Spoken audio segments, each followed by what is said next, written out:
Hey, what do you say? Here we are, episode 15, me and my friends. How about that episode? It had bacon, it had puppies, and I like that. You can't the go wrong intro. with puppies Yeah, or man. bacon. Video games. Oh, yeah, our theme this week is Super Mario, I guess. So, oh, here we are again, boys. Our second episode of the week. We are taking this thing to another level.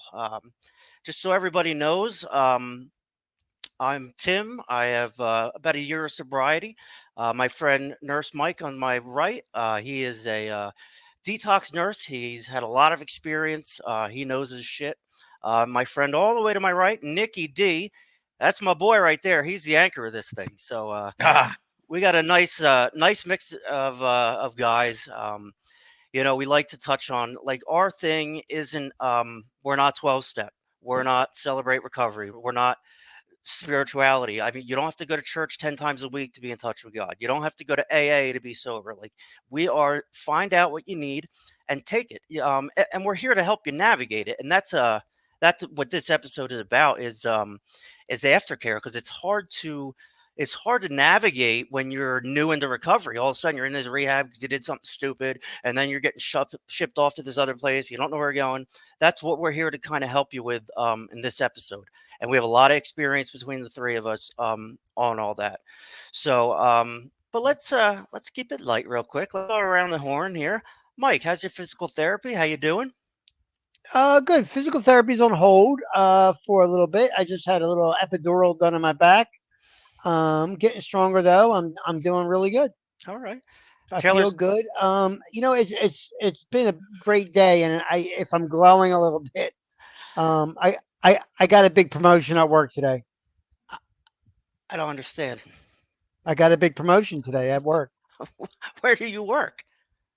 Um, I am now the chairman Oh of the my tortured God in heaven. poets department. I'm the Christ chairman. Christ on a pony. Okay, so this guy, Taylor Swift is in France and then going to Sweden. No, next the ninth of May, I'm, she'll s- she'll I'm open up the program in Paris I for tried like four to nights, and then they go to Switzerland, they go to Sweden, The Netherlands.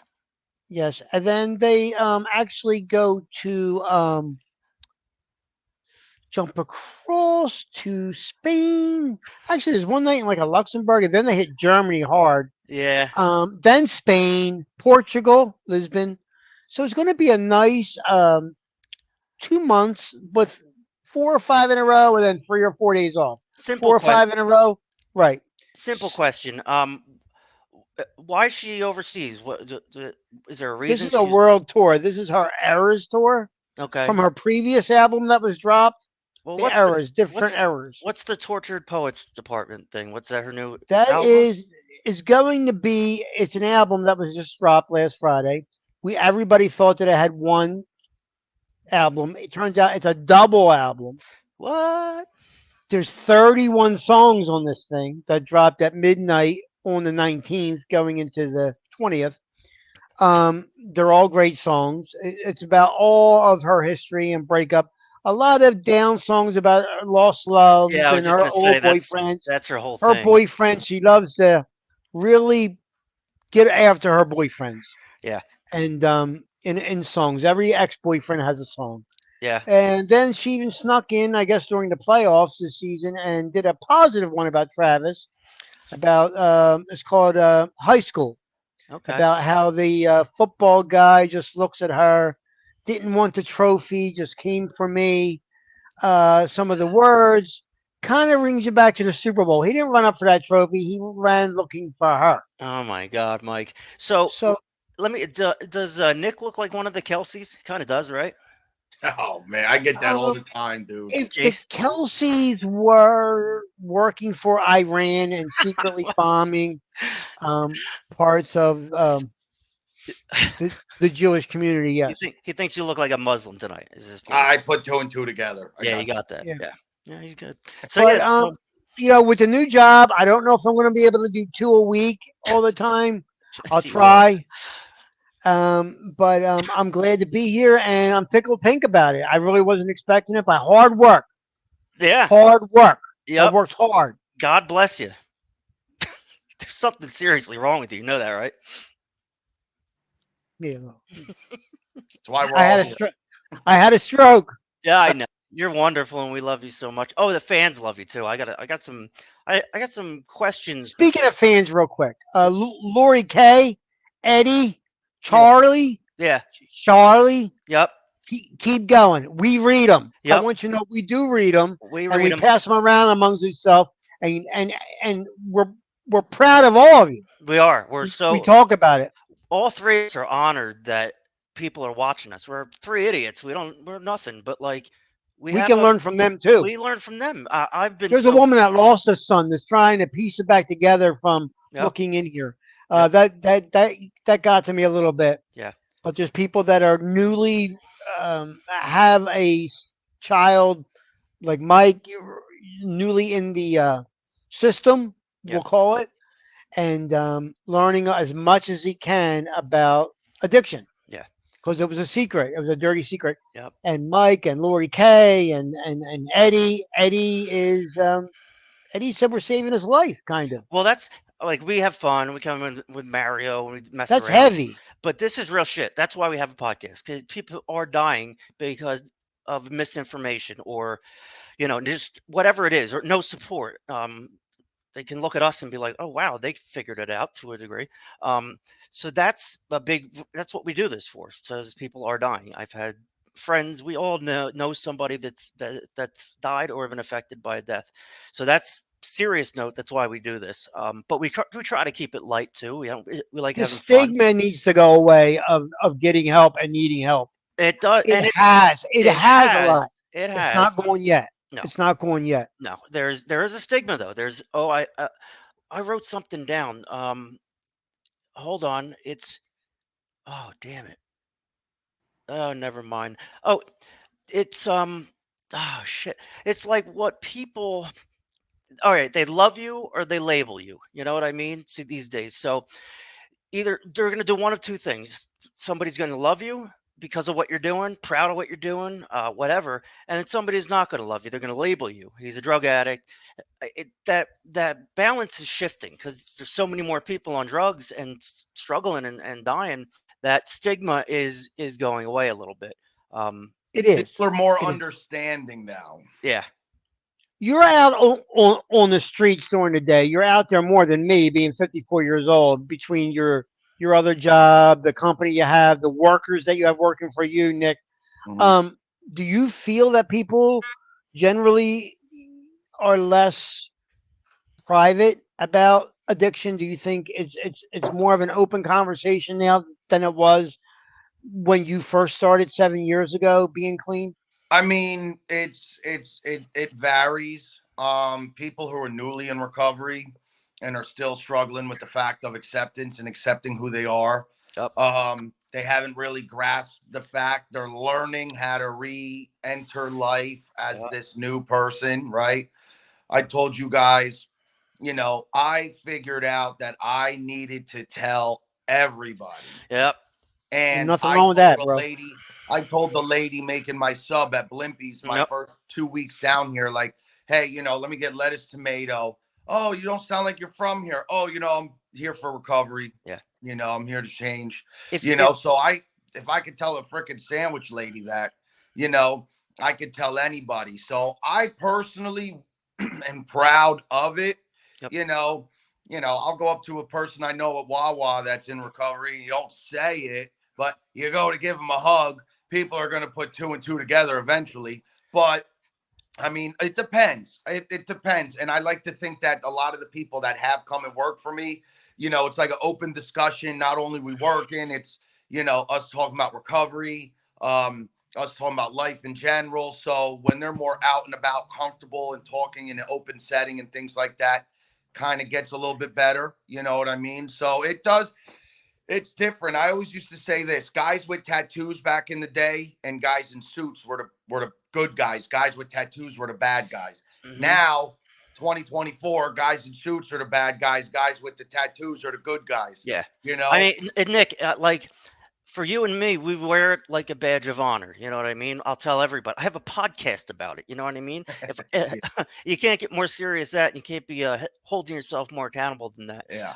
So yeah, you got to wear it like a badge of honor. You got to be like, I was a drug addict. I don't care what you think of me.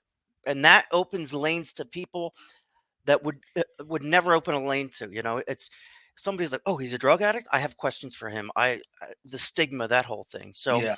Or you, Yeah. stay away from him. you Like know it's what? contagious. Right, and that's Yeah, fine. That's fine. You right. want to stay away from me because Like I'm it's a gonna drug walk addict. down the aisle of Wawa and like crop dust Yeah, addiction onto you. right. You know what I'm saying? If you want Yeah. to label me, if you want to be judgmental of me, go right ahead because you're missing out on a good guy. You know what I mean? I'm a good Well, person. and that's So where, as a nurse, I'll take something that you guys both said, and I'll tell you how I always looked at it was when you're broken and you're starting out and you're in the inpatient part of it.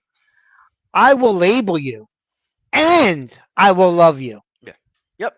I'll Label and I'll love, do both at the same time. which is important because you're holding that person accountable, but you're also loving them the way they haven't been loved in a long time. Right. Yeah. So I mean, yeah, Nick's got it right. Mike, you I see it mean, all the time. Yeah. So making I that think transition back, Nick, what you were just talking about, the guys that you hire newly back out of well, treatment. Could I we talk about that a little bit? yeah, Explain I that for mean, I somebody I that was Yeah. behind a nursing cart the whole time. Yeah. yeah, I What mean, happens when you leave?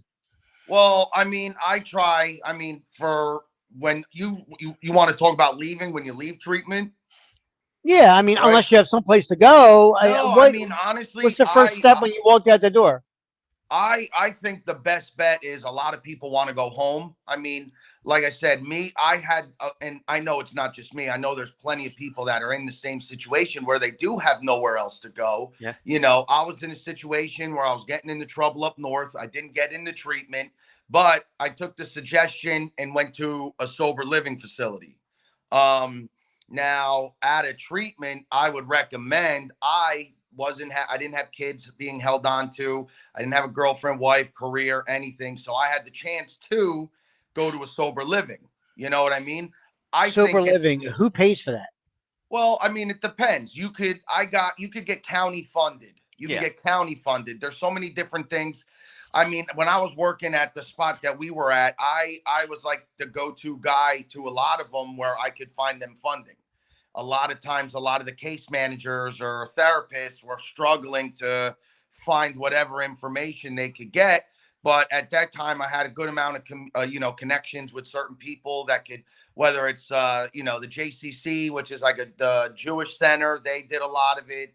I was in Essex County, so Essex County funded me in my IOP, intensive outpatient.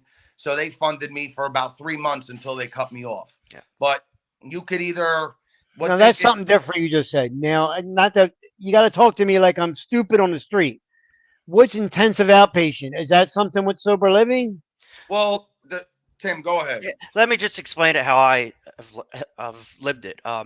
You're inpatient, Mike. You've seen that. You're an inpatient nurse. Yes, You're I'm an inpatient inpatient nurse, for 24/7. so like I don't know, 25 to 28 days, maybe even sooner. They'll say your insurance has cut you off. So Right. the next phase is PHP. A lot of people don't get to go to PHP. A lot of people just jump right to IOP and sober living. Now, don't get Right. The confused here. what? I'm sorry. To IOP and sober living. Okay.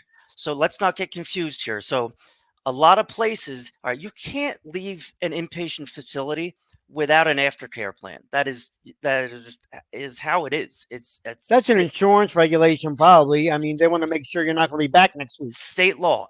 The problem is, and I've seen it, they're scrambling. They're like, "Oh, you leave tomorrow. Let's find you a place. Let's call everybody," and they'll get you in somewhere. Now, usually you'll get into a sober living house, and you'll be in that sober livings or whoever's intensive outpatient. So you have freedom. You get drug tested. You go to their program or whatever, 3 days a week, 5 hours a day, whatever it is. So that's PHP is different. You can come out of inpatient and go right to PHP, which is a heavier level of care. PHP is for partial hospitalization. So people No, think wait. You said hospitalization. That key word. Is there nurses on good, staff good, there? good question. You get more medical attention in a PHP. They do have a doctor, they have a psychiatrist, and they have nursing staff, kind of. But way more than you would see going into an IOP or Okay. but like all of these, your medication is taken care of. You will see a doctor while you're under their care. They will prescribe you what you're already on, or titrate or work with you. So that's the system. It's inpatient, PHP, IOP, OP, and then you're done. That can last from 60 days to 90 days. 90 days is the most, and you finished all the stages. So Well, I think from where there was so much hoopla with completing the inpatient treatment. To be honest with you, does 12 days or 14 days? Like, I really can't picture people wanting unless they've been beaten and done this trip 5 times yeah. and knowing the importance of aftercare. So saying, I did it. I haven't used in 16 days. They're cutting me loose. I'm going home. But what they're doing is they're going home to the same friends, Yep. the same contacts, the same phone number, Yeah. the same stressors. I don't Mhm. like saying triggers. The same stressors. Yep. As we talked about on other shows, the family's ready to kind of browbeat you a little bit Oh yeah. for all the damage you've done. It's a lot. It is So a maybe lot. you do need that middle road. I think everybody should have that middle road at the very least. Well, like Be if seeing some kind of therapist. yeah, absolutely. So like this is my problem. Your care is very light. When you're inpatient, you see your caseworker, I don't know, once. You see a doctor once. You see your therapist 2 or 3 times, and then all of a sudden you're being shipped out the door. You don't know where you're going. You know what's going on. Me for doing it the fourth, fifth time, I set up my own Oxford house. I set up my own IOP. I set myself up because I knew what I was doing. It was trial and error by that point. So you have to advocate for yourself. You won't if you're impatient, if you're lucky enough to be impatient, like Nick can talk to not being able to get into a like Nick needed it. Like he's who you're describing. Nick had to do it. That's He different had from no place to go. right. He needed to go there. Right. So like His parents were playing. I guess your parents were playing. We're talking about him like he's not here. Your right. parents are playing tough love, right? At that I point. mean, I mean, look, I got myself into a hefty situation. It got to a point where I had my mother knew somebody that could do the whole intervention type deal, even though we already knew what was going on pre-planned. Yeah. But we went to this interventionalist or whatever the heck they're called, and we had this whole thing. And he was the one that was like, Interventionalist. what are they called? Interventionists? I don't know. It's funny. I Yeah, like yeah, yeah. I, I, I like I don't. I like interventionalists. That Well, works. it's a big word, so I'm proud An of it. All But right. I treat interventionist. Yeah. yes. Yeah, Ist. Whatever. that's But it. Here. I mean, I had the I couldn't stay home. I mean, I Hmm. couldn't go to my mom's. I couldn't, my dad was, staying with me sometimes he was with somebody at the time. So he was back and forth. But, at that time he would come check up on me and stuff like that. But, I was always beating around the bush until I got myself in a situation. Cops were at the house, lost my job. Yeah. Boss was my landlord. So at that point, I had it. My mom made a call to a friend that knew this guy to us to talk to, and he's the one that brought up going to treatment was step one. I couldn't get into treatment because I wasn't addicted to this or that, which I Right, turned out I was. right. I remember And we talked about that. that's a problem I have with treatment as well. But go ahead. So then I went and called all these different houses, Oxford, Serenities, couldn't get in. But the lady for Serenity, Terry, said, hey, try this house. And then that's what got me in. Pass a drug test. We'll give you a shot. Because a lot of these houses usually don't take people off the street. No, they don't. They want to do a house vote. They Yep. want to see you have some sort of clean time. You They're know what all I they're all mean? pretty much democratically run. There's a house manager. He's just the guy that's Yeah. been there the longest. But like Mike was saying, you have to. I was an anomaly, right? I was very rare a year ago. I'm a person that is 41 years old. I don't feel like playing the game anymore. I'm going to take it in my own hands and I'm going to get clean. And I did it all because I knew how to navigate it this time. There's very few of me, um, and that's what I want to see change. I want people to know what they have to do to get treatment, to get Mhm. actual treatment, because it's not a perfect system. It's a very broken system, to be honest with you. I won't get started on that, but it shouldn't be so hard, and it's hard. And I knew what I was doing, and it was hard. So like I took my own care in my own hands, and now I'm sober a year, right? So like I had to do everything the way I knew how to do it. I had to have my meds right. I had to have where I'm going right. m- The next program, like I did all that in order, and Nobody knows how to do that. And like at commercial insurance places, they'll just be you're there 21 days and they'll be like, "Oh, by the way, you're leaving tomorrow." Hmm. Where am I going? What am I doing? Oh, we'll figure it out real quick. That is Well, not how it should be. well, I mean, from the place that we were at, I mean, let's be real. It held up to, over 130 excess people. And there was how many case managers? Six, five. So if you're good at Oh, you math, talking about the one that twirled her hair? What was her name? She was yeah, my You you know, can't say her name. let's leave that out. we'll call her Candy. But Candy cane. Candy. it's tough. It's tough to do your job and have 15 people on your caseload because okay, here's Tim coming into the treatment. He's gonna go do his detox, right? And then he's gonna come into the inpatient to the male side at week or day 12. And then we're gonna plan for him to be here for the full 28 to 30 days. Right. So they don't plan where it's like, oh, it's a possibility tomorrow. So you're trying to get answers now, but they're still basing it off of, hey, you're going to be here for 28 days. You still got 2 weeks to worry about it. Now, there was just a select few that were like that. And then other ones, yeah, they tried. But that's when I would try to come in and say, hey, push for this. Hey, ask them this. Yep. Hey, ask them that. Half Add the time I add knew more than the freaking workers did. Exactly. Insurance was pushing them to kick them out, especially during COVID. They And don't I want picked up a little trick during COVID, which was this guy, the client, the patient was not ready to go. Admittedly, himself to. is not ready to go. Yep. Nothing's set up. He's scared to death. Yeah. Um, I don't want to see him go, but they're packing him up tomorrow. Yeah. The boss, the head of clinical, knows this. They cut him. I mean, Yeah. especially during COVID, man, it was just skeleton crew offices. People Yeah. were transitioning to working at home. Yeah. You really even couldn't get. They didn't give a shit. It was The a world was ending. it was a Well, disaster. So what I would have to do is bend, not break the rules. I'd look at the guy who didn't want to leave, that the insurance was kicking out, and just play to the time and say, I think he's running a fever. We better run a COVID test on him. He better stay right here. So that would give them extra days.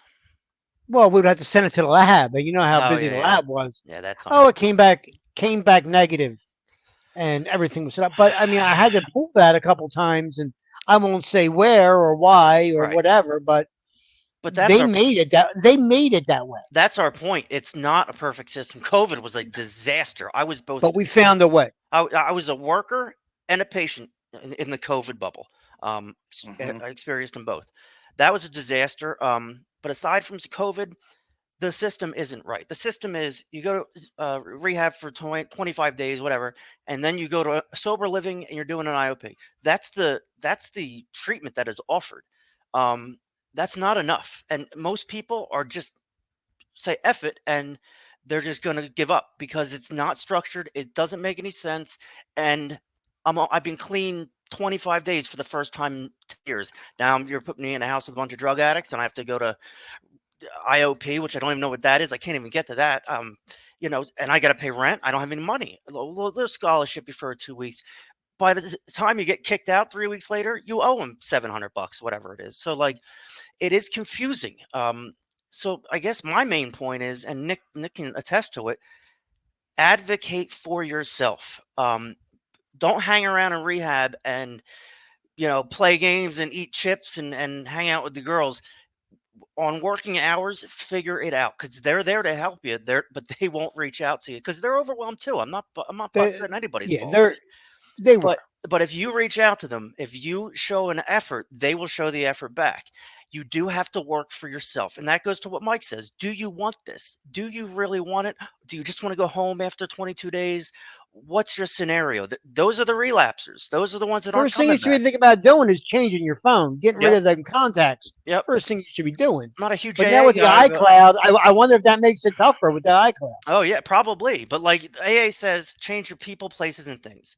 Right. So I like, was at one place that they went on the Xbox oh yeah, and got on the internet, sure. ordered dope to the facility That's a from lot. one of the contacts in their email. That's a I lot. mean, yeah, So saw it happen. So yeah, so me, all three of us can tell you, advocate for yourself. Now, I don't know who Yeah. we're speaking to. I don't know if somebody's watching this, considering you going to rehab. They don't know where they're at. We're not speaking to people in rehabs, not yet. But you Or need to, just got home and is like, or just go home and what am I going to do? Or what are my options? go Take, or back to work and what? should you even go back to work at that point? Work was probably a stressor that you didn't know how to But I handle got sober. bills. I got child support. I don't want to Sure, go to jail. I got fines from what got I me mean, arrested. listen, Why I this ended good, up but in see there. this good, this good is point. this is all stuff that I mean, you just have to go through the process because this is obviously all stuff that people end up relapsing over. No doubt. This is what people end up getting high over. I mean, listen, everything is gonna be what you're gonna make it. Yep, If you're gonna make it shit, your whole time is gonna be shit. you're right. If you're gonna make the best of it, everything's gonna be okay. Now, everything has faults in the system. You know what I'm saying? That's a no brainer. But you have to be prepped for that day to happen where it's like, okay, look. I mean, listen. Everybody's got bills. Everybody's got their shit, like Mike said. But are you really worried about that when you're out in the street getting high or drinking all day? No. But now, because you're getting clean, because you're getting sober, you feel like all your shit's coming back, but it still takes time. Mm, But now all this stuff's starting to hit you, which will prevent people from going to the proper aftercare. yep. Because like, oh, I gotta go home. How many times you heard, oh, I gotta go home. I gotta go take care of my my bill, my water bill that's She, eight and a she got a half months letter past due. from the mortgage company. She thought Yeah. it was paid. She got a letter for 3 months behind, stuff Yeah. like that. Me personally, would you rather take care of that back at home when you're in a rough situation again, or would you rather be in a not protective, but a I know. safer environment A where So different you're you're not bubble. going to around go out and buy people? a bag to deal Right. with it. But you're in a protective bubble. You're in the rehab bubble. So everything outside Well, is outside. I'll liken it to battered women syndrome, and follow me here. So you got Tammy who's getting the shit knocked out of her by her husband. She finally gets out of there, goes to a woman's safe house, her and her child, and after that, and the bruises heal, and she gets enrolled in a computer school, and her and the little, but it's not forever. Now what? Right. This is why they end up back together. You're This is absolutely why right. they end up back in a So situation. they had to get home. Because They had to pay their mortgage, but now they're back in treatment again. So like, right. where do you break that So cycle? I liken it to battered women that go back to the abuser because that's what they know. They just won't do that again. Right. She's going to go back, but he's not allowed to beat her again. Right. Drugs are going to beat you every time, You're absolutely right. every time. You And either this is why I'm the chairman of the Poets Board. yeah. Taylor's very proud of you. Do you know that Taylor Swift drives a Mercedes Maybach 650? Oh, did you know that?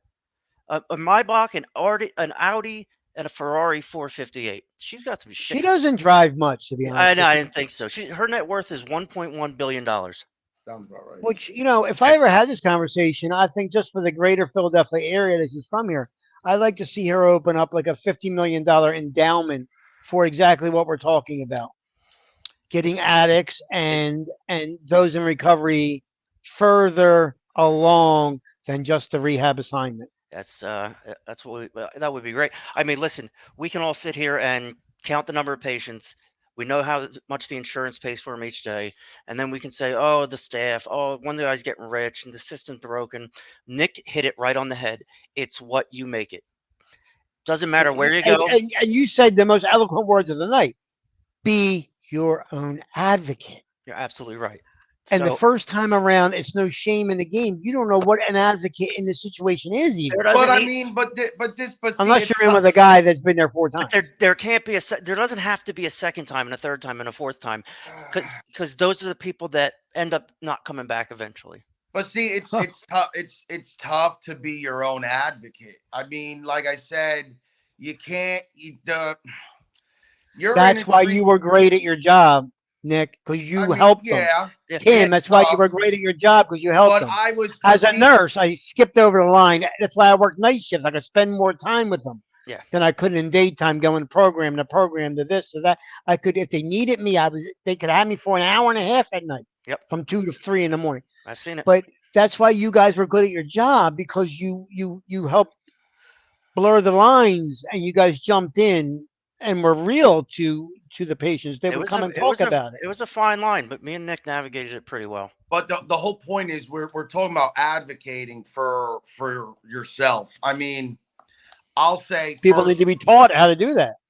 I mean, it's tough, yeah, but I mean, the last thing you're thinking about, I mean, it's tough to advocate when you're in the treatment center. It really is. Yeah. You know what I mean? This is why people, expect everybody to do it for them. Like I, as a worker, was advocating for people to Hmm. try and steer them in the right direction because of the delays with their treatment plan, delays with this and that. I mean, it's tough when you think about it. You shooting dope for freaking 10 years. You go into a treatment center.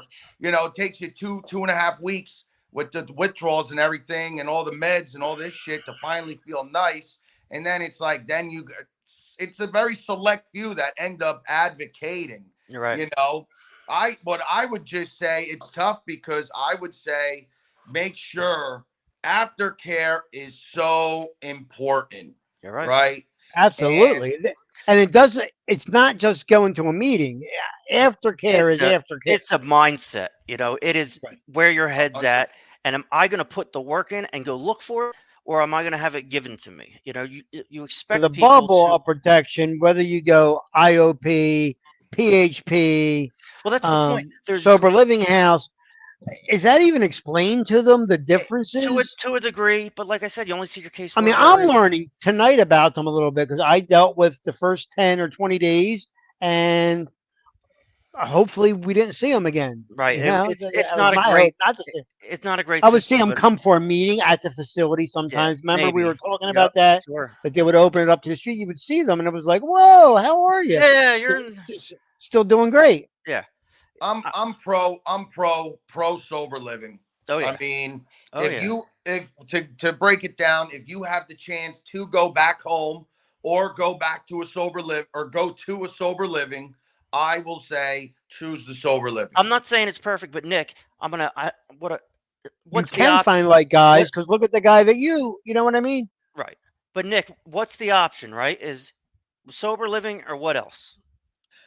Honestly, for me, it was sober living or die. A lot of people, it's live at home. A lot of You know, people, it's go it's back. Or under the boardwalk, That too. listen, or it's the it's the it's a very shelter. it's people they build it up to be this whole crazy thing. I think there's different types of sober living.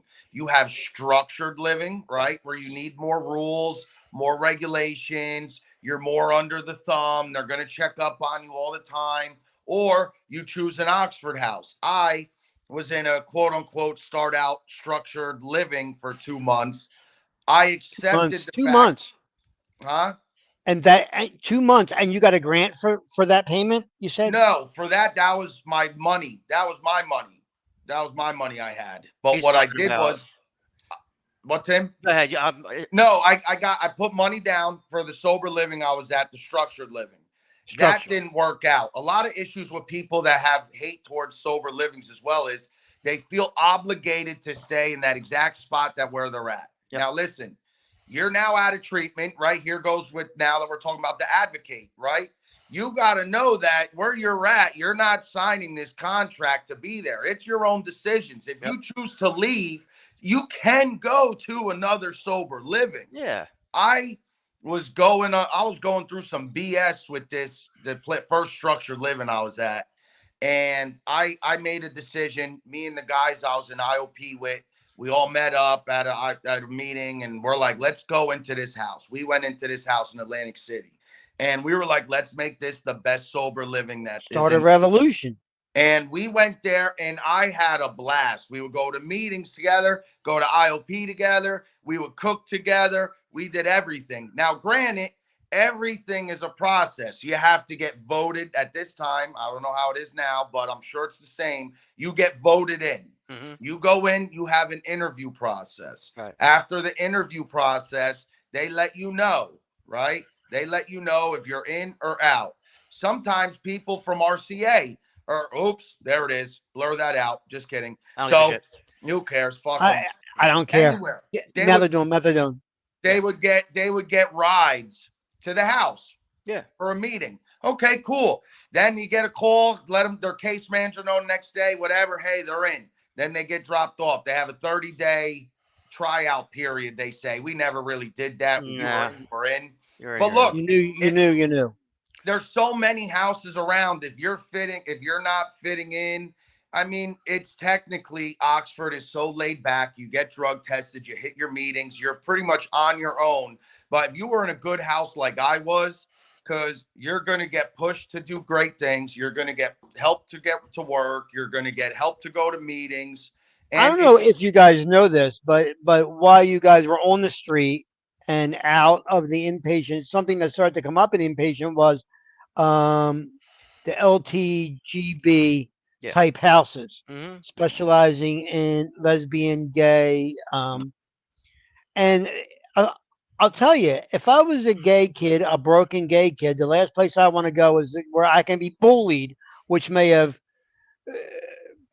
precipitated some of my abuse problems. I don't know if But I there was are special if I was LGTB yeah. gay houses, even which only started coming out about 5, 10 years ago. Wouldn't you think if you And were gay, you'd want to be around a bunch of guys? I mean, huh? listen, No, I had but their issues are different. And I think when they would talk about their issues as in the house meetings and stuff, I felt they felt more comfortable. They felt more comfortable Okay. I mean, listen, to open up. I had someone in the house that's now has still they I mean they have been coming up on years clean. They're a big advocate in that community. They're doing their own thing. I lived with him It's not as big of for a deal as it was 10 years ago. no, It's really not. I mean this was I mean I lived with him for a year and that was one of the best roommates I ever had. We did Yeah. everything together. They fit right in. There was no ill will, you know what I mean? It was great to have. That was he always wanted me to call him my little sister. So that was my little sister, it was a great time. He was a great dude. He had his hardships and stuff like that. But listen, if people are going to feel judged if you're not open minded, I mean, recovery is open mindedness. It's not being That closed you want minded. to be around like people, but I Sure. think the a lot of people went to school about that stuff. Um, it's just not allowed anymore. It's just not socially acceptable to It's be like hard. anti-gay and the Yeah. stuff that would even happen on the street from the buyers and the sellers. I'm just saying the LTGBC Q. cat house houses that were out there aren't as needed as they were 5, 6, 7 years ago. You're right. Everybody's just cool with it. All right. It doesn't have to be a label anymore. I have a question from Mike in Ben Salem, PA. Mike asks, "How does maintenance work with sober living houses?" I can answer that simple. I actually already responded to him, but he wants to know he wants to know how maintenance works.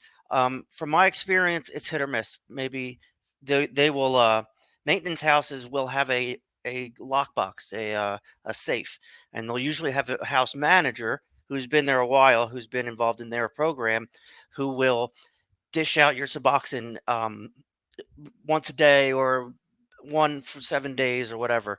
Um, so as far as I don't know if he was talking about methadone or Suboxone, but methadone is not really accepted in At sober any living. houses, but subs. If you look at the window behind me, okay, can you see it? Again, The Mhm. window across the street and 4 houses down from me right now is a house called Heroin House. Stop the heroin. stop the heroin. Yeah, And and one of their they're a houses, mess. That place is a mess.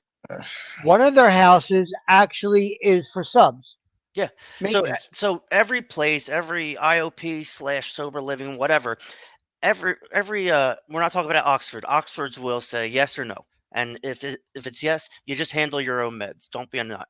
But for a lot of sober livings, a lot of them don't accept it, or they accept it with rules. And it's pretty Is it simple. starting to get more prevalent? Yeah, Is I mean, maintenance getting more prevalent or not? oh yeah, maintenance is ridiculous. Often Nick, that's what do you hear on the street? Is it people doing maintenance in I, sober I living? mean, listen, like they have from when I was Then in it the becomes structured, doesn't it? yeah. to a Yeah, degree. aren't you taking sober living to become structured once I you're mean, got look, subs? I hear personally, I hear mixed things. I mean, you could hear maintenance house. There's houses that are specifically the maintenance houses, Right. and Right down the street, but you hear your pros and you hear your cons. bedtime beats. Sure. Me personally, I mean, I'm not. If it's going to be what you make it. This Right. is from my experience, from what I have heard from certain people who may not have been open minded to it. I'll never knock somebody. I just want to make it clear. I'll never knock somebody for going to a house, for trying it out. You know what I mean? Anything like that. If there's a bed for you to go to that bed Yep. and see if it's for you. Yep. So, with that being Is it said, one to a house, by the way? Not to throw you off. One to a Is it house. one to a room? No, never. no, Almost no. You never. could have it Almost depends. never. So your friends down the street, I'm just kidding, like just your people down the street, they cram 12 people in a 4-bedroom Oh house. yeah, yeah, I mean, I was in a bedroom where you The might as well place been got to in. smell like feet and ass. yeah. Yeah, well, It sucked. I had. I mean, listen, the house when I was in that house, that was the structured living I was telling you about. Though that house right there, Yeah. their first house over here. But I mean, that's a whole other thing. But maintenance houses are either good or they're bad. We had Oxford where if someone came in and said, "Hey, I'm on subs," or "Hey, I'm on this," it's a house vote. Yep. It's a house vote. So if 80% of the house votes yes, then you Like let them in. Survivor. But at that same time, it's also a detriment to people in that house. Yeah. So I would prefer you to go to a maintenance house. People who are struggling in early sobriety, that could be a trigger for them. That could be Yeah. something that they would stumble over. So that's why they would vote that person not in the house, which I understand. Yeah. But maintenance houses are good or bad. I've had I've had clients come back while they're still inpatient, doing it the right way, Boca, back to Boca, and putting a feather in Boca's cap again. That they would get their interviews going a week before discharge. They knew Yeah. where they were going. Yep. They would drive them to the actual house, and they could see it with their own eyes rather than hear about it Yeah. from a salesman. It's But mixed. what I'm saying is Boca didn't never nobody left Boca not knowing what was up and where they were going. Yeah. They were kit gloved right out the door to the next phase. I don't know what that phase was. If it was money, if it was insurance, I'm not really sure. That's what I'm But I know saying. nobody walked out of there like, "Where's the bus?" If you're I letting saw that tons at RCA. Yeah, if you put it up to your case manager, you put it on their hands, you're not going to get what you need usually. But like when Nick was saying, I mean, I always hated that saying, "Don't count the days, make the days count." You know what? Count the fucking days. Count the days to when you're going to be discharged because that's the most important day. Day 5 when you're That's day one. That becomes day one. that's day 1, right? People are on day 7 of sobriety and they're cool. They're good. They're ready to go home. I'm not withdrawing anymore. I just stopped the subs yesterday. By the time they get home, they go into withdrawal. So like, what's the point of that? So like, if you're inpatient and you're not focusing on the day you're walking out, you're not going to make. It. You have to. You can't. You're in there for 25 days, whatever. Like it's a new thing to you. There's girls. There's cheesesteaks. There's TVs. Whatever. That gets confusing, and that Pizza gets for football, right? yep, and that gets confusing, and it it keeps you from being focused on what you need to be focused on. There's a word I'm looking for. Yeah, I don't know. It's just it's fine. Enjoy it, calm, but like take it seriously. Everything's what you make it. Nick just said it. You got to, I don't know, enjoy day 8, but then start looking at day 28 because that's when the work starts and that's when you could die. How many people get out of treatment that day, go get a bag, literally 4 hours later, and Their resistance now is their off. tolerance They're is way dead. off? Gonzo. How many people leave rehab and they come back 8 hours later? Hammered. Or they hear the glory stories. They're there for alcohol. Hear the glory stories of heroin and go out. Don't drink. Let's try it. Try heroin on the street and die that day. It happened to me twice. Yep. Yep. So that's the thing. You just have to, You have to advocate for yourself. You have to know what you're advocating for. I Um, remember saying he hasn't. The family came. I said, well, he hasn't been out long enough to drink that much. yeah. It's like, no, it was heroin. All right. I'm gonna pay the bills real quick. We're gonna go to an ad real quick here. You know what absolutely sucks? Moving. The stress, the anxiety, the pressure of moving your entire life to a new house. Well, I got good news for you. Highway Moving and Transport Services has got you covered. Highway Moving and Transport Services takes the worries out of moving. They treat your things like they're their own. You can sit back and relax while our experienced crew makes moving carefree. We service all of New Jersey. If you're getting ready to move, call us at 609 289 4935. That's 609 289 4935. Highway Moving and Transport Services. Let them do the heavy lifting so you don't have to. I love those guys. They're incredible. All right, so we're going to go some questions, some emails I got from some fans. And they're to all of us. So I'm going to start with Abby from Wheeling, Virginia. What is the West difference? Virginia. Wheeling, West Virginia. You're right. I put Virginia. I'm sure it's a beautiful town. What is the It difference? is Yeah, I know. I've been there. What is the difference between psych meds and what meds can they give addicts for anxiety and depression? Michael?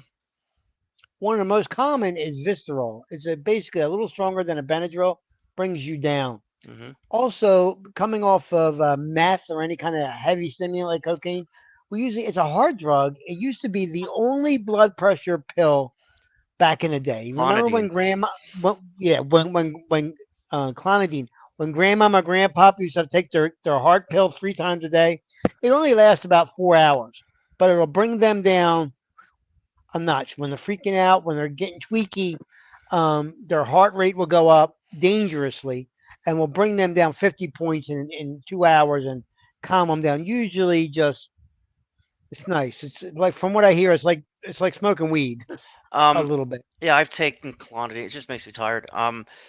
How do you, from my experience, where does Ativan and Librium fit in?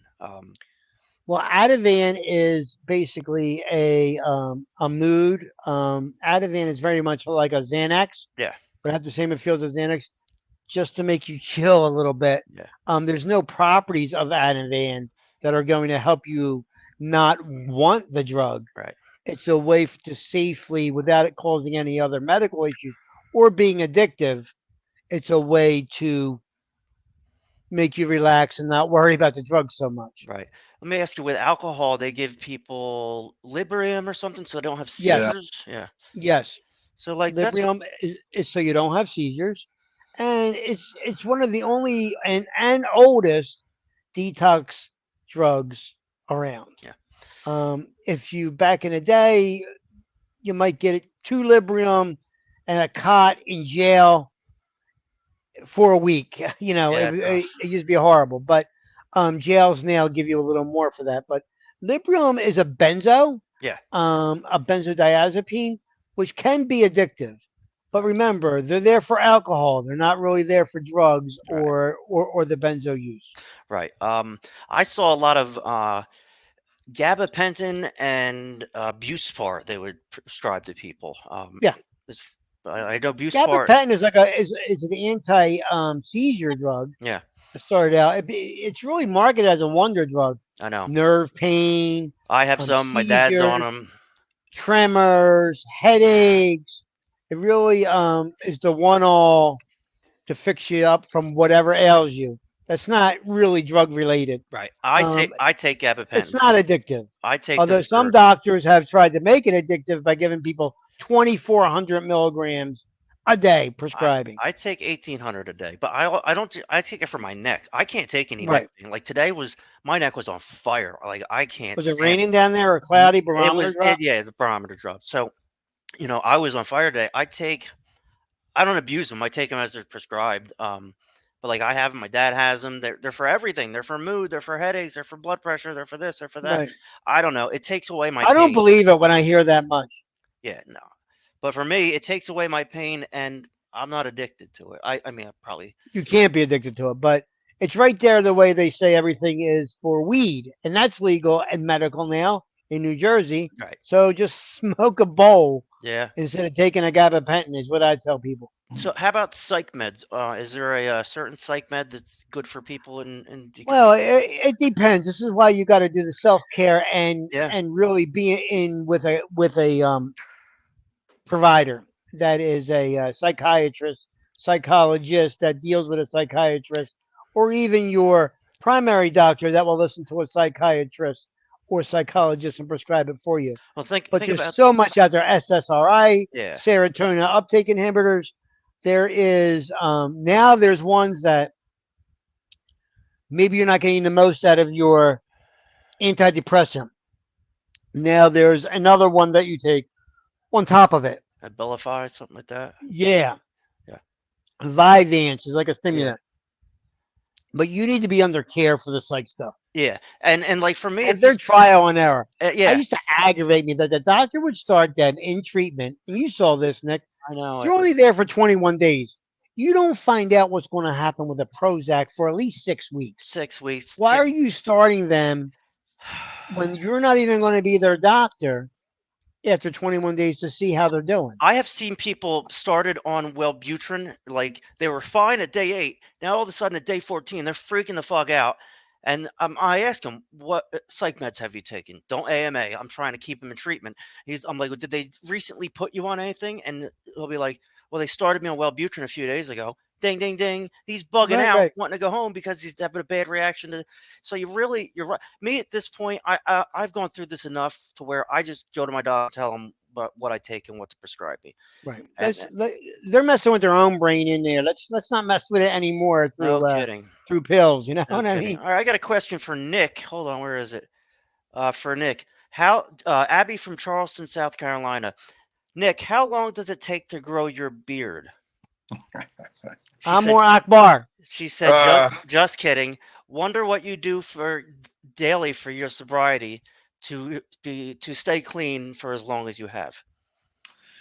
well, my beard has been like this for a while, a little bit of miracle grow, but Mm-hmm. other than that, my day to day, I don't hit meetings as much as I should. I've been slacking with that. But my thing is I call the people I care about every day, just about. I have a nice little network of people I still talk to, so regardless, I'm feeling the type of way. I wake up every morning, You regardless don't call me every day. I'm just what's what's the situation is, and I accept who I am. Mm-hmm.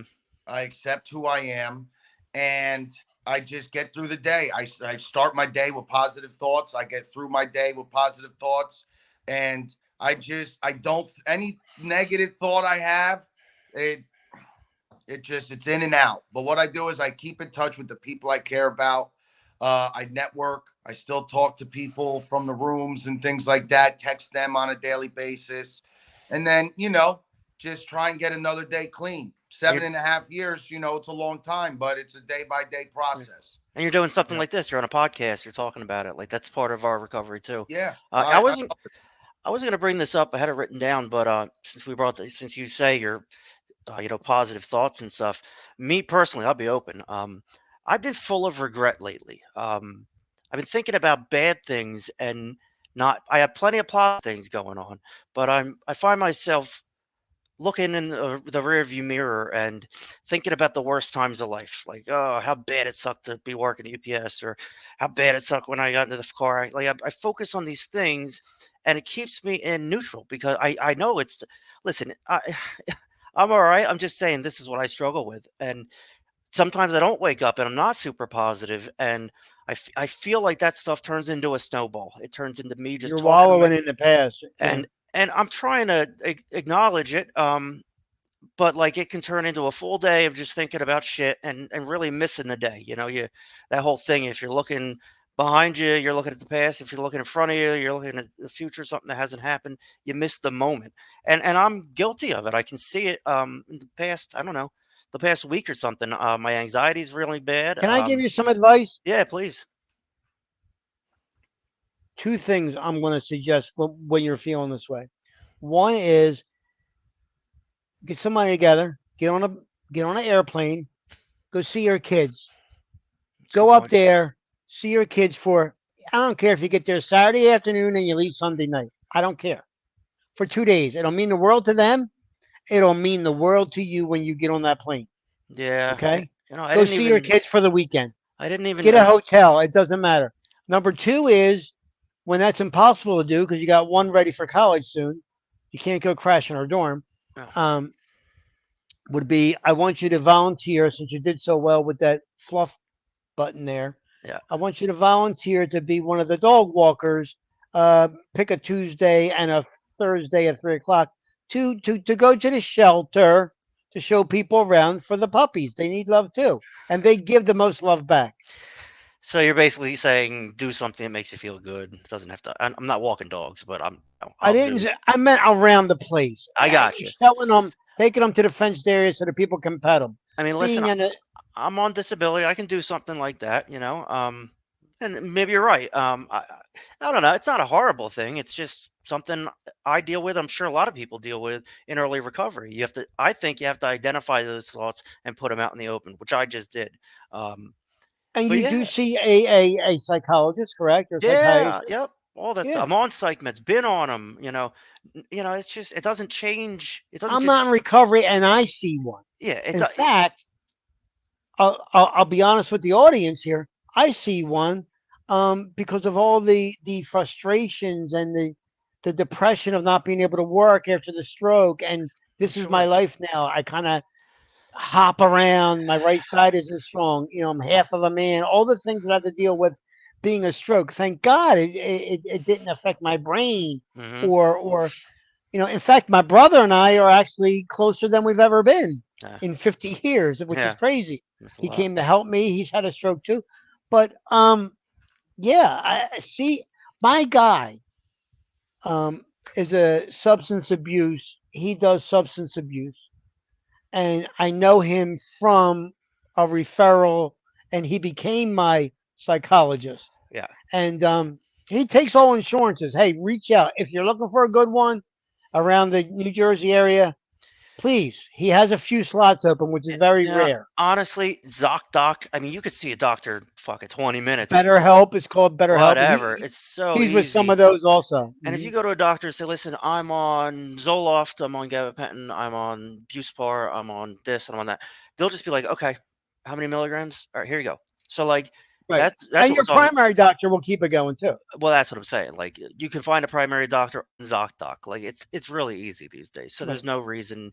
But that's not that doesn't fix everything. A psych med does No. antidepressant does not mean you're happy and No, anti. it's a tool. It's a tool. So like for recovery, for me, whatever is in your tool belt, whether you go to church, whether you go to an AA meeting once a week, whether you take medication, whether you're on MAT, whatever it is, whatever works for you, do it because a lot of people are finding themselves in one rut. Okay, I'm a 12-step nonstop sober living. That's how it is. That usually isn't successful here in 2024. You have to take pieces from everything, and that's my personal perspective. Maybe different than others, but I say whatever keeps you alive, do it, because that's so What's important. going on with your daughter's graduation? Will she be graduating this June? Yeah, my youngest will be going. Yeah, my oldest graduated already. She's a Right, cosmetologist. right. My youngest will be graduating next year. She's in Okay. 11th grade. All right. So yeah, but you know what? I FaceTime with my kids. She, I'm pretty close she with them. going to prom this year? Yeah, she's going in a couple of weeks. She's going to She get a see. promposal, one of those things? Oh yeah, got all that stuff. She's going to her Okay. a senior prom with a Ooh. little boy I talked to. I said if he does anything, I'll break his fucking legs. Uh, So good. yeah, so I'm close with my kids. That What helps, do but girls think of this podcast, by the way? We haven't talked about it lately.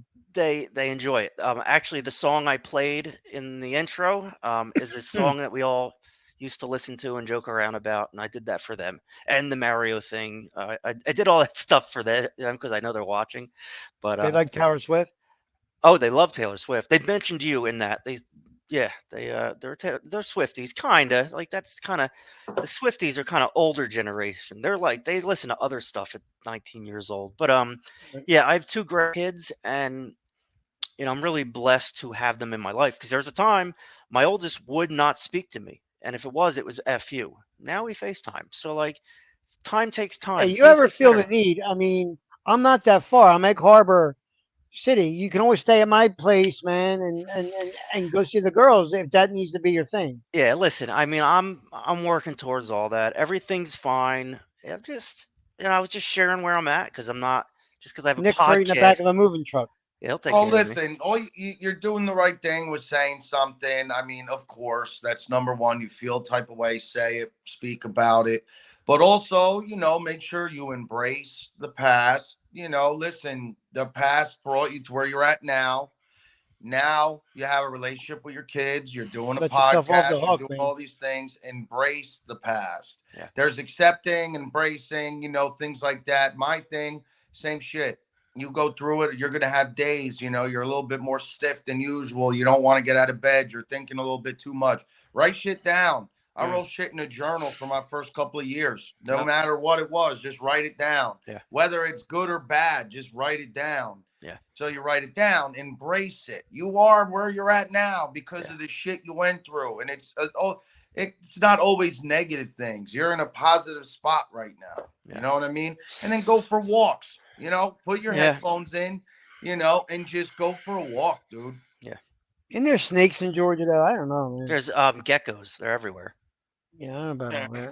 all that. So I yeah, write so stuff down. I filled a book with just some of my thoughts. You may have heard of it. Became the tortured poets, you're and gonna get arrested or something. Restraining order. You're getting there. oh god, Well, like I did, I wrote them down. They've been sitting in my notes thing on the computer since Monday, and Good. I was going to bring them up, but they kind of tied into what we were talking about. So, yeah, I mean, it doesn't run me, but there are days that are harder than others where, somebody told it to me this way: life is a windshield, right? You have a little rear view mirror, and you should just glance at it every once in a while, but you don't stare at it because if you stare at the rear view mirror, you're going to hit something in front of you. So you want to be looking out Listen, at the traffic, seeing what's going on there, but glancing at the mirrors behind you. So you that's a smart. That's a smart. I in my 54 years, I never heard that. yeah, you glance at the past to keep you vigilant. You look behind you just to make sure things are in order, but you don't live in it. Because if you live in it, you're not looking what's in front of you. You're going to rear end somebody, facts. and you're getting the point of that is you're going to mess up the future and the present by living in the past. So you're driving, you look at what's in front of you. That's the present. So you're in the moment. But if you're looking too far ahead, you're going to be not looking behind. And I don't know, it's some fucking analogy that some idiot told me. Well, So listen, Tim, you're also out of year. You know what I'm saying? It's normal. That's all normal stuff. You know what I mean? There's a little letdown. You think like or what? well, I mean, no, I've been clean for a long time before. Yeah, Yeah, this is a little different. It's just, I'm always not. is. Yeah, I mean, I listen. I should have been dead. I expected to be dead. That was my. But you're alive. I But am. you are alive. I can't seem to die. I flip pickup trucks. I overdose. I have to be here. So I guess I'll do this. But with doing all that, I have to look at the rearview mirror pretty hard and put the car in park because I left a trail of destruction. So like Is I this didn't. therapeutic for you? Oh, Running this absolutely, podcast. Okay. Okay. absolutely. Nick, i- Yeah, is this 100%, therapeutic for you? 100%. Me too. We are friends. We talk I'm not outside in the podcast, recovery, but it's 100%. I but feel that's like it's the old me at work again, and I kind of needed that. well, You know what I mean? we all get it the same amount of talking time. We all This work is how it together. was at work. Yeah, This is and how it was at work. The three of us. well, the first two people to ask me to be on the podcast are the two best guys that I could have had because you guys are phenomenal. So, Thanks, but buddy. yeah, thank you guys for banging it off me. Let's ask one more question. I liked oh that's a loaded question. Or whatever. David from Dover, Delaware. He says, "I'm getting ready to make my amends. I'm 2 years sober. How should I go about making the amends? Phone call, in person, email, social media, etc." So we're talking about what step 8 and 9 here. I'm gonna say something here. I'm just gonna knock it out of the park. You might as well go do it in person Okay. because you're gonna feel a little bit of the waiting game is what's gonna get you. Yeah. Right now, a lot of people want to do it through text message. I mean, listen, For you, for some people, it's just letting them know, Right. right? So it's the instant gratification of letting them know where you're at, what the situation is, how sorry you are, things like that.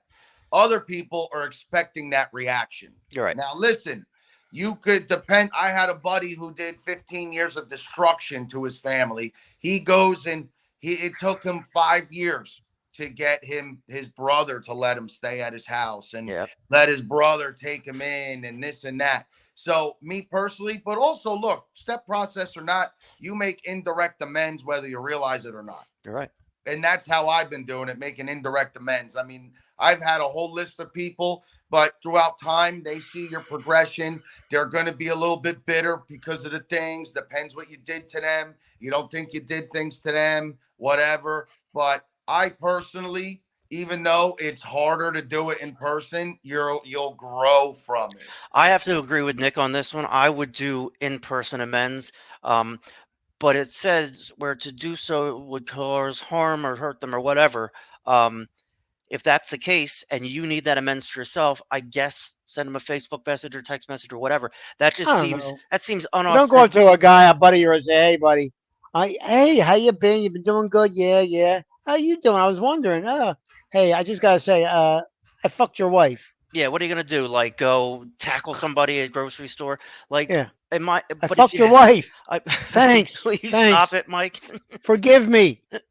You're killing me with the anyway. Yeah, that's if I would. It says make direct amends to such people.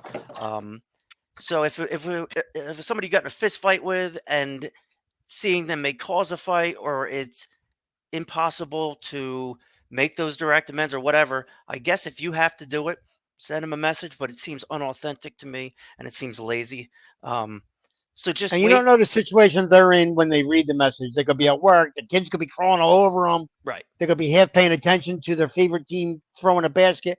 You know what I mean? So face to face lets you see the audience, Yeah. See, a lot of just times them, people they want to feel it.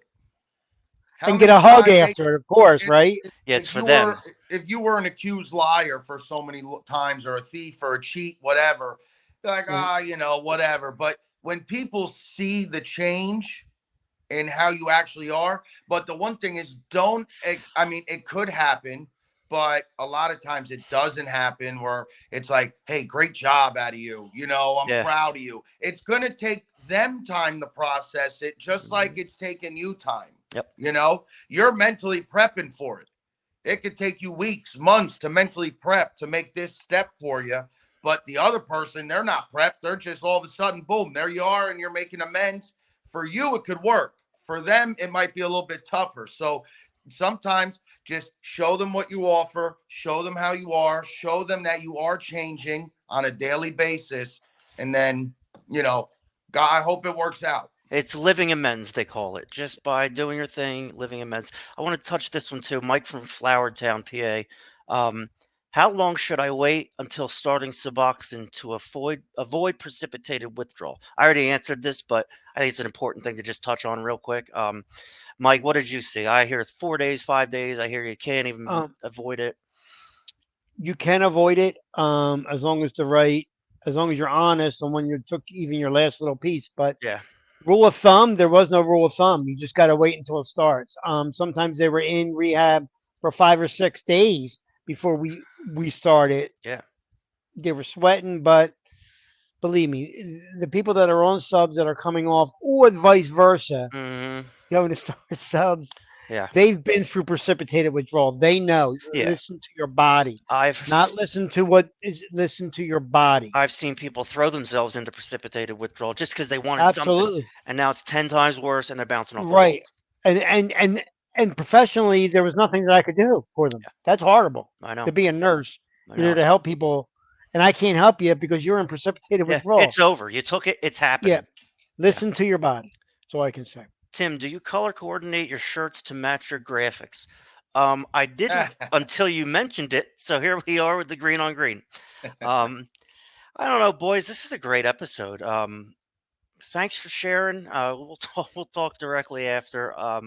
But thanks, guys. Appreciate it. Nick, And thanks Mike. for the audience. I just want you to know that we do read them, we do discuss them. Um, and that makes us so happy that we're having some small impact in your life. I know there's one woman that lost a child, and she's trying to learn about just drugs in general. It Yeah, really, and I'm sorry for her loss, but the more she learns, it can happen for the next generation, yeah, or neighbor's kid, or a nephew or a niece. There's nothing wrong with educating yourself after the fact, yeah. but don't blame yourself, dear. No, nope. She That's cared getting for him. nowhere. She loved him. She loves him so much. She's trying to find out what it was all about right now. That's Yeah, how much she loved him. yeah. So, so yeah, I mean, I answer a lot of emails, and we don't even talk. I just pick the emails that are a question to us. A lot of them are like, "Where should I go to rehab?" What I could answer those in like 3 seconds. Thank you to I don't know fans, our listeners. I Mm. I guess we had 1,000 people last week to listen to our show. That hasn't even processed with me. I can't even imagine 1,000 people are listening to us idiots, but apparently they are. So like, thanks to everybody who's listening. This show went an hour and 10 minutes. If I was them, I'd listen to the whole thing. Because it was good front to back. We talked about a lot. I got my emotions out there. You guys show what kind of support systems you are. We do this for our own recovery, me and Nick. Mike does it because he loves people. I know Mike. So we appreciate your support. We appreciate your listening. Um, as this has unfolded, we've seen that we're making some kind of difference. Some stuff, whatever. It's hard to make a difference, but on this platform, whatever, it's a podcast on some weird application. I don't know. We are putting ourselves out there for you. If you need us, email us, call us, text message. We're there for you. This isn't just a song and dance we're doing to, get viewership. There's a point to this. So I'd like to thank give you. a shout out to Morgan in Alabama. I spoke to her today. She's doing fantastic. Just to check in. Tina C, one of my favorite people. Um, and a guy that had a birthday a couple days ago, Greg Lou. Greg was out. Oh, I can't say the last name. Greg L. He's doing great. I saw him all dressed up at a family event the other day, and they just had a birthday. And he's been a supporter since this was Tim in your further never regions of your mind. Yeah. So he's been all about it. Well, Greg has. since we're doing that, I'm gonna do mine real quick. I was gonna do it, but I gotta have a shout out to my OGs: Rob Brescia, Jen Viad, Matt Johnson, Rob Vargo, Brian DeSantis, Brian Cobb. You guys are there right at the beginning. Actually, you were leading me on to do it because you thought it was funny that they were making fun of me basically. So, but they got me on doing this. So, thank you guys for listening. Peer pressure. Look, Yeah, peer well, pressure. we've done well, and my kids and my parents, of course. Nikki, is there anyone you want to throw a shout out to? No, everybody. My girl, she's always listening. My mom, my dad, they're always listening. A couple of people in the softball community I'm in, they're listening too. So, they're all about it. They listen to us each week and they want us to do big things. So All right. pre- Well, we are trying for you all. We love you. It's nice to know softball likes us because we throw some hard balls. Whoa, this guy coming in hot. Foul tip. All right, boys. I love you very much. We'll talk love in you a too, little bud. bit. Take care. All right, guys.